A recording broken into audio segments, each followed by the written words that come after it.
బంగ్లాదేశ్లో షేక్ హసీనా వాజెద్ దేశం వదిలి పారిపోయిన తర్వాత హిందువులపైన జరిగినటువంటి కనీవిని ఎరుగని అత్యాచారాలు ఇప్పుడు దేశమే కాదు ప్రపంచమంతా దీని గురించి చర్చిస్తోంది.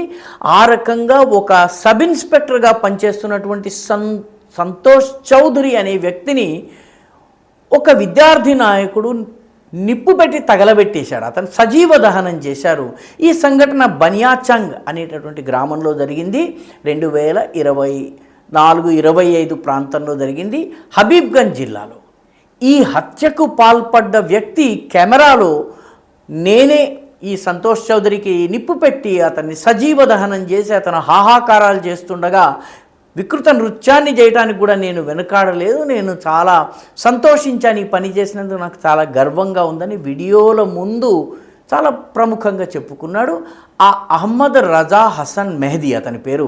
అతను బంగ్లాదేశ్ నుంచి రహస్యంగా పారిపోయి ఢిల్లీకి వచ్చి ఢిల్లీ నుంచి యూరప్కి పారిపోయేటటువంటి ప్రయత్నం చేస్తూ ఉండగా విమానాశ్రయంలో మన భద్రతా సిబ్బంది అతన్ని పట్టుకున్నారు.